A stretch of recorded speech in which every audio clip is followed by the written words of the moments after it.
without learning the ABC, they already want to become the creators. That's the reason it looks far away. It's not far away. Recently somebody came looking for ISHA Yoga Center to a nearby village, and they asked a local boy, "How far is ISHA Yoga Center?" The boy said it is 24,996 miles. I said, "What?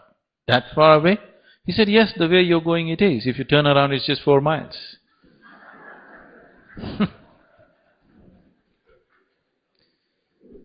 So, from creation to creator looks far away because you're turning in the opposite direction. If you just turn around, it's right here. How far away are you from yourself? Very far away, because you're looking in this direction. If you only looked in this direction, there is no distance, isn't it? Sadhguruji, I bow down in all humility to you. I'm a great believer in what you preach. So please forgive my question. It may sound like a little blasphemy. See, there's never anything wrong with a question. An answer can be wrong. A question cannot be wrong, isn't it? So, so it's only my problem. You have no problem. You can shoot the question. I'll keep it very brief. You talk that spirituality is a science, spirituality is an exploration, spirituality is a discipline. Right? For us common people, who have to practice this, you said look within yourself. Can you tell us, ordinary human beings, some few tips, what we can practice, how we can better ourselves, how we can promote our well-being using spirituality? Because that is what is standing between the inclusion of spirituality in the definition of health. I think that again brings us back to what I was just speaking some time ago.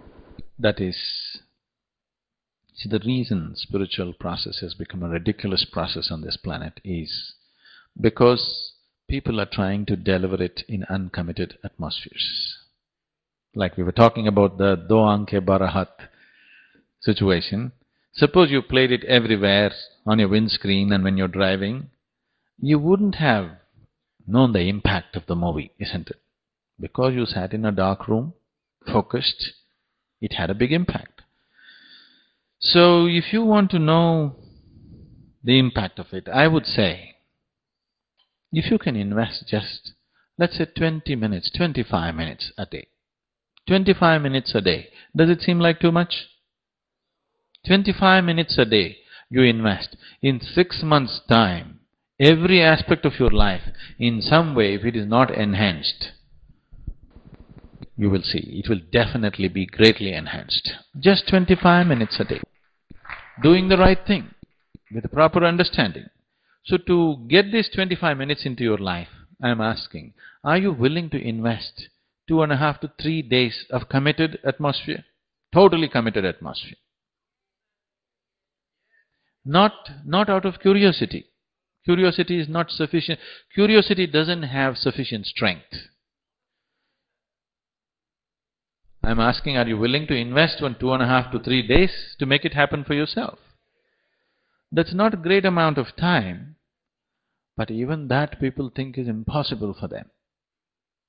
2.5 to 3 days. 3 days' time you invest. After that, every day you invest just 25 minutes in your life. In 6 months' time, there will be phenomenal changes in your life. I will guarantee this to you. It is as guaranteed as if I turn on the light, if I turn on the switch, the light comes on. It's as guaranteed as that.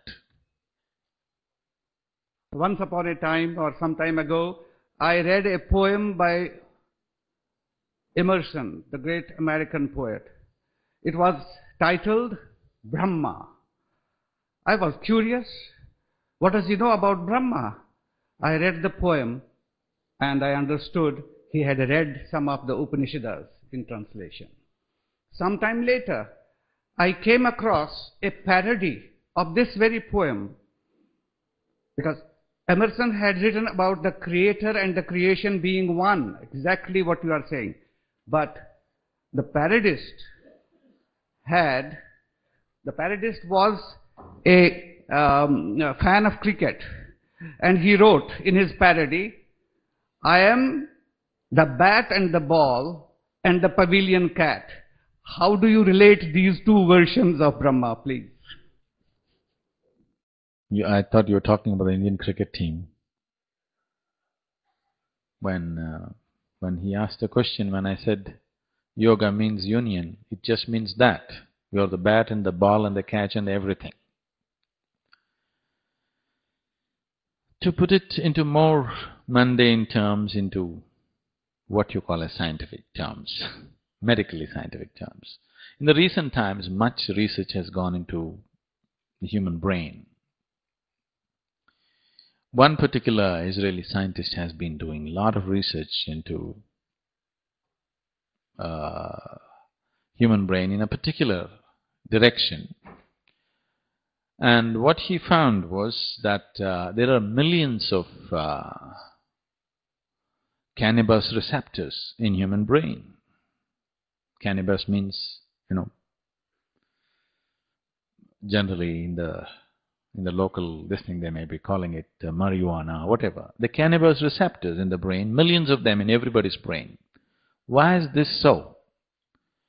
The only logical explanation that you could give for this is maybe 10,000 years ago the whole world was smoking pot, which is not true.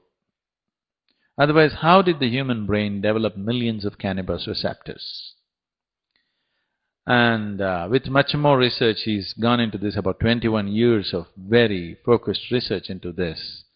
And then he came out and said that it is only because human body is producing its own narcotic and there are cannabis receptors in your brain, feelings of peace, pleasure, joy can happen within you. It's the chemistry of your joy or your blissfulness.